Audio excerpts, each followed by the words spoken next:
Assalomu alaykum hurmatli do'stlar. Bugun gaplashadigan mavzuyimiz surunkali polipoz rinosinusit deyiladi. Xalq tilida polip.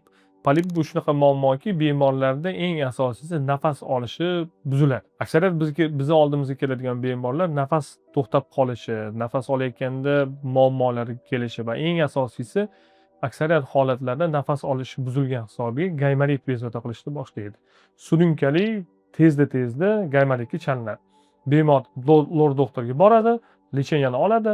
Afsuski, qanaqadir muddat o'tgandan keyin yana xuddi shu boyi simptomlar yana takrorlanadi. Bundan tashqari, nafas olishda muammodan tashqari, ko'p holatlarda o'pka sistemasida ham muammolar bo'lishi mumkin va bemorlarimiz aynan yo'taliga, nafas siqishga, shunga o'xshagan muammolarga bezovta bo'lib kelishadi. Oddiy misol tariqasida aytishim mumkin. Bugun ham bemorimiz bizni konsultatsiyamizga kelganlar, bir necha marotaba lecheniya olganlar, lekin lecheniyani samaradorligi qisqa muddatda.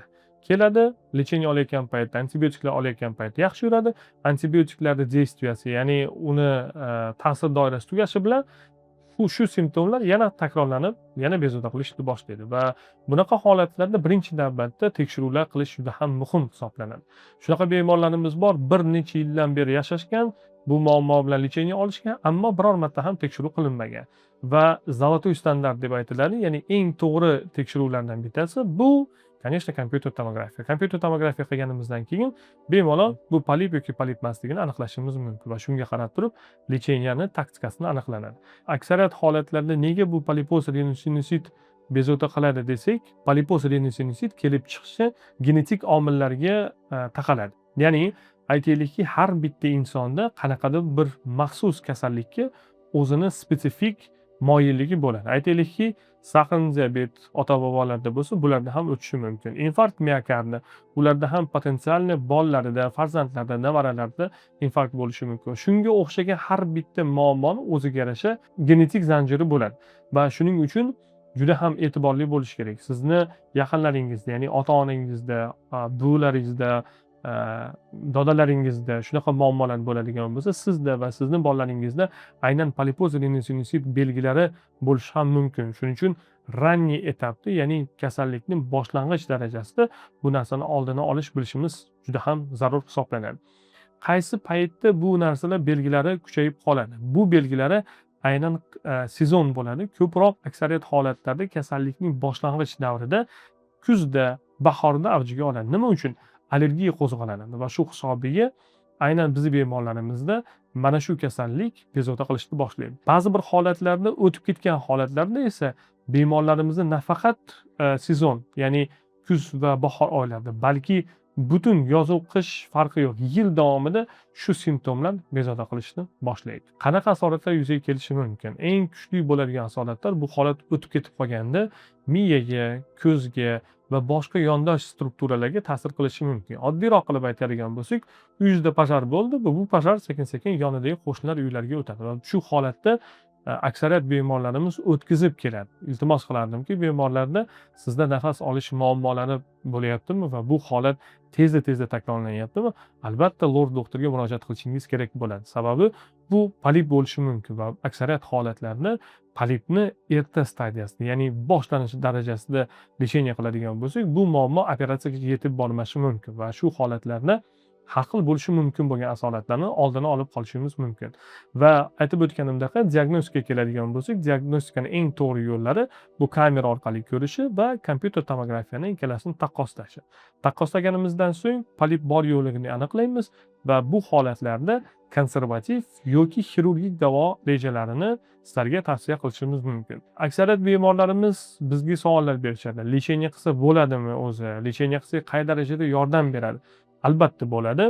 Aytib o'tganimdek, ranniy etaplarni, ya'ni kasallikni boshlang'ich davrida bu narsalarni oldini olish imkoniyati juda ham ko'p mavjud va har xil dori vositalari bilan buni aynan tekshiruvlar qilgan holatda lecheniya qilishimiz mumkin. Lecheniyaga keladigan bo'lsa, aytib o'tganimdek, erta etapda buni lecheniyasi mavjud.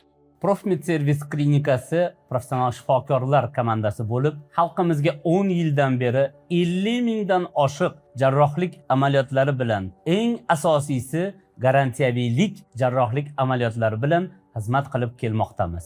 agar sizda burun va halqumda burun to'sig'i, angiofibromlar, adenoma gipofizalar va boshqa quloq kasalliklari, eshitish pastligi bilan bog'liq problemalar, shunga o'xshagan problemalaringiz bo'lsa, bemalol Profmed Service klinikasiga 24 ga 7 holatda murojaat qilishingiz mumkin. Agar sizda lor sohasi bo'yicha muammolaringiz bo'lsa, yuqori malakali jarrohlik amaliyotlari kerak bo'lsa, pastdagi raqamlarga murojaat qiling. Professionallar siz uchun xizmatda bo'lamiz. Qaysi holatlarda operatsiya qilamiz va operatsiya o'zi murakkabmi? Operatsiyadan qo'rqish kerakmi? Albatta yo'q. Bugungi kunda juda ham zo'r texnologiyalar mavjud. Narkozni olasizmi? Operatsiyani o'zini olasizmi? Juda ham innovatsion, yengil, endoskopik, mikrodebrider yordamida operatsiyalar qilinadi. Ya'ni bu nima degani? Siz butunlay uxlaysiz. Siz hech qanaqa narsani his etmaysiz. Yaxshi zo'r uyqu bo'ladi, narkoz ostida bo'lasiz. Narkozda ham biz bemorlarimizga maksimal darajada eng yaxshisini tanlashga harakat qilamiz. Bu ingalyatsion anestetiklar, ya'ni gaz yordamida yuboriladigan narkoz. Bu narkozda afzallik tarafi shundan iboratki, bemor hech nimani sezmaydi. Bu juda ham tezda ta'sir qiluvchi modda hisoblanadi. Ya'ni gazni ochdi, uxladi, gazni yopdi, bemor sirasi uyg'ondi. Va shu hisobiga buni aynan nojo'ya ta'siri juda ham kam hisoblanadi. Va shuning uchun har xil bo'lishi mumkin bo'lgan asoratlar nisbati juda ham minimal hisoblanadi. Operatsiyani o'ziga keladigan bo'lsak, sovet davriga o'xshab turib, qayerda yuzlarni kesib, qanaqadir kosmos strukturalarni teshib, unaqa holatlar eski zamonda qolib ketgan. Bugun kamera yordamida burunni ichiga kirib, hamma bo'shliqlarni ochib, poliplarni to'liq tozalaydigan bo'lsak, ularni qaytib chiqishi ehtimolligi juda ham past hisoblanadi. Va aksariyat bemorlarimizda operatsiyadan keyingi holatlarda polipni qismini olib, обязательно tekshiruvga berishimiz kerak. Bu juda ham muhim olim hisoblanadi. Tekshiruvning natijasi bizga nimani ko'rsatadi? Bu polip yana qaytib o'sadimi, yo'qmi? Qaysi bir turga kirishini aniqlaymiz. Ya'ni eozinofilniy polipmi, neutrofilniy polipmi? Poliplarning turlari ham juda ham ko'p va bunga qarshi spesifik sizga doktor tomonidan назначение, ya'ni maxsus poliplarni qaytib chiqmasligi uchun rekomendatsiyalar, ya'ni tavsiyalar beriladi. Va shu tavsiyalarni agarda vaqtida rioya qiladigan bo'lsangiz, poliplarni qaytib chiqishini oldini olishimiz mumkin. Va aynan bizning klinikamizda mana shu aytib o'tgan hamma etaplarimiz, diagnostika bo'lsin, bu narsani konservativ davosi bo'lsin, bundan tashqari xirurgik amaliyot, ya'ni jarrohlik amaliyoti bo'ladigan bo'lsa, aytib o'tgan etap bo'yicha polностью qilinadi. Va eng asosiysi aytish esimdan chiqdi, bemorlarimiz oldingi zamonga o'xshab 5-6 kunlab burunlar ichida marlalar bilan yuzlari ishib ketgan holatda больницада yotmaydilar. Bugun operatsiya qildik, ertasi kuni o'zi uyga chiqib ketadi va bemalol bir hafta qolmasdan o'zini ish faoliyatiga qaytishi mumkin. O'zim men kech payt operatsiya qilaman, siz uchun 7 dan operatsiya qilishingiz mumkin. Agar sizlarni qaytarib o'taman, tezda burunda muammolar bo'ladigan bo'lsa, nafas olishingiz qiyin bo'ladigan bo'lsa, gaymalitni belgilari tezda takrorlanadigan bo'lsa, bu aynan polipoz riniosinusit, ya'ni polipni belgilari bo'lishi mumkin. Va bu holatlarda darhol mutaxassisning oldiga kelishni tavsiya qilamiz. Sizda shunaqa muammolar bo'ladigan bo'lsa, bizning klinikamizga tashrif buyurishingiz mumkin. Jamoamiz bilan birgalikda sizga yordam berishga harakat qilamiz. Hurmatli doktor Zak. Bu videolarimiz maxsus sizlar uchun jamoamiz bilan birga olinyapti va o'ylaymanki, juda ham ko'p odamlarga manfaatli bo'lishi mumkin. Yaqinlarga, shunaqa muammolarsi bor odamlarga yuborib qo'ysangiz, siz va biz uchun juda ham manfaatli bo'lar edi.